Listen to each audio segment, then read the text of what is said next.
another offseason, can we say mired in drama for Aaron Rodgers? Are we surprised by the latest report that the Packers aren't totally sold on the four-time MVP? And speaking of quarterbacks, the Browns are looking at options this offseason, starting to look like they are moving on from Baker Mayfield.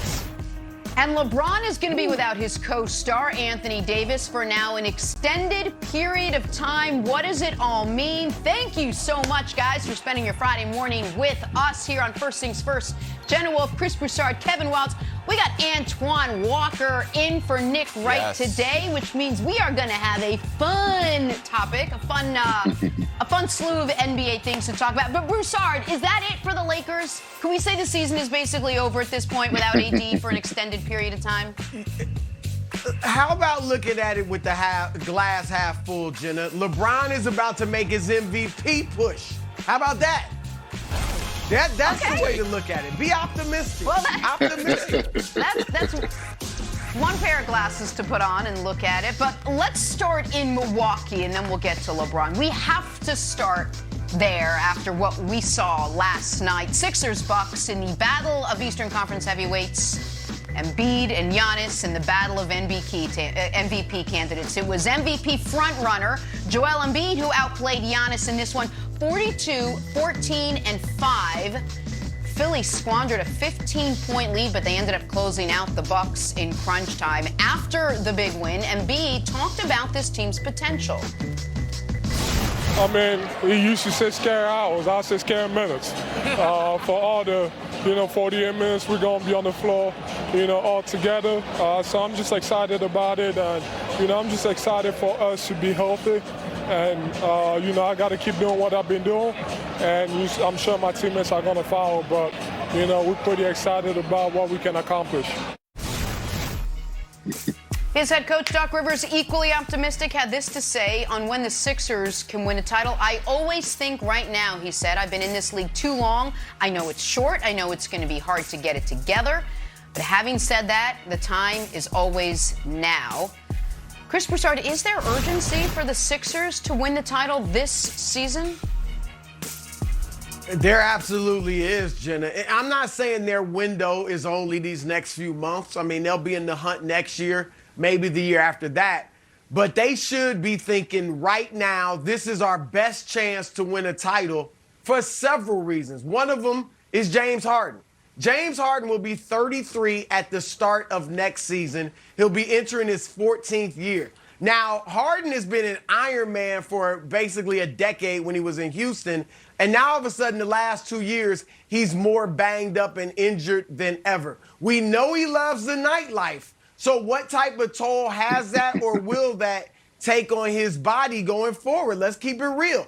And this season, while he's played at an all-star level, he has not, Twan, played at a superstar level. So James Harden probably isn't getting any better.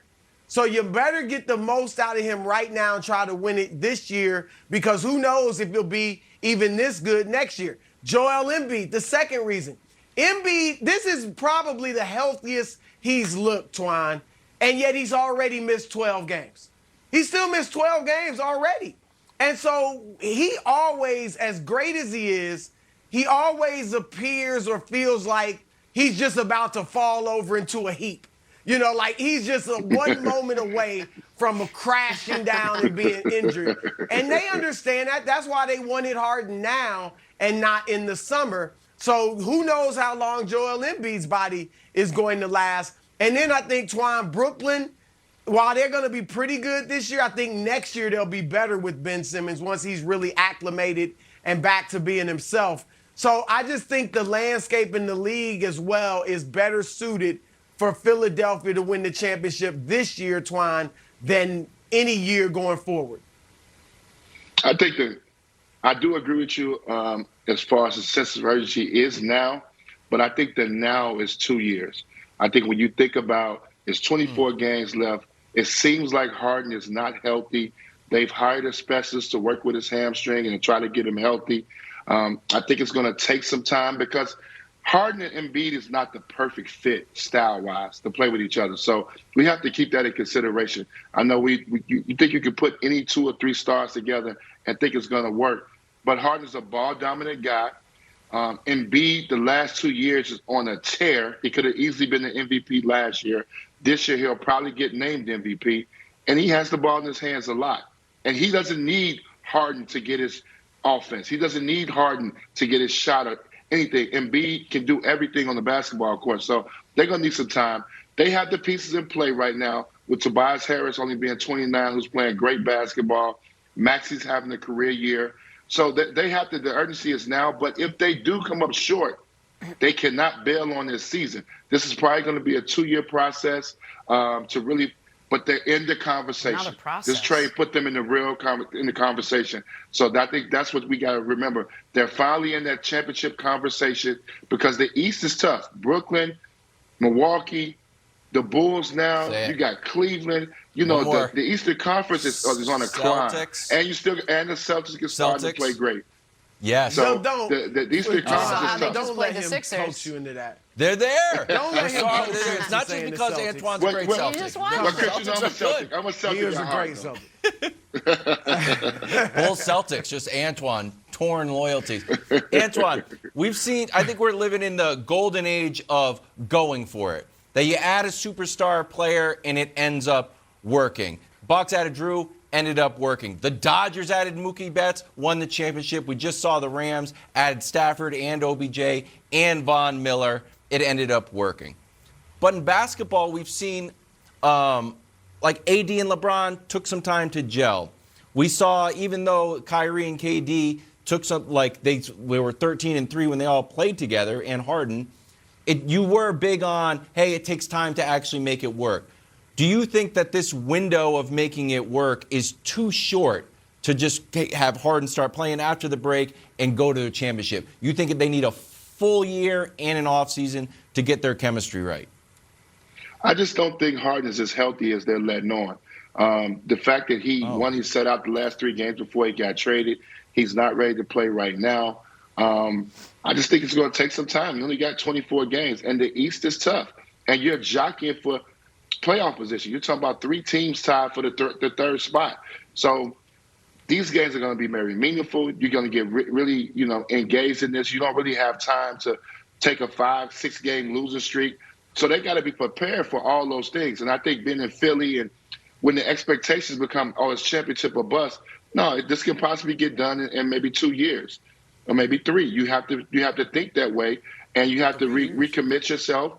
They may have to add a piece. We don't know if this lineup. They played great against Milwaukee last night. I think Milwaukee's the front runner, but Milwaukee's yet to put their big 3 on the floor for the whole season. So they're inconsistent, and it shows. It showed last night. So they're in the conversation. The conversation is strong. They in the mix with about 4 or 5 other teams that can come out the East. Well, see, Twine, here's why I think it's now. I won't say now or never, but I think this is their best shot. Now, you're assuming Harden is hurt, and I think there is something going on with the hamstring. But I also think some of that sitting out was just sulking and pouting and trying to force his way out of Brooklyn. But let's look at the East. I think Chicago, I don't think they're ready to win the East. They've had a great season. I think they're on the upswing. But I think next year is when they really are going to be a better team.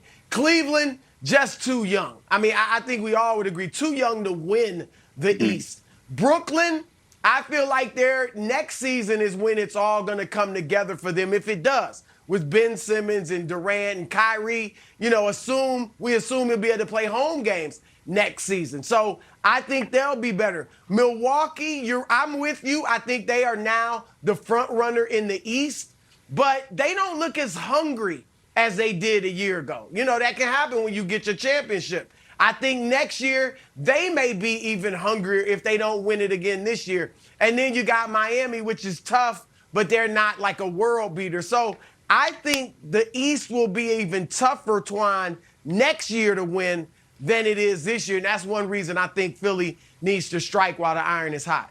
But I agree with you, Richard. I don't think Philly fans want to wait for a second process. They waited a long time to get to this point. I'm not sure how much patience they're going to have with the current iteration of this lineup right now. All right, we're going to talk about this a lot more. Coming up, we got to make a turn, talk some NFL. Are the Browns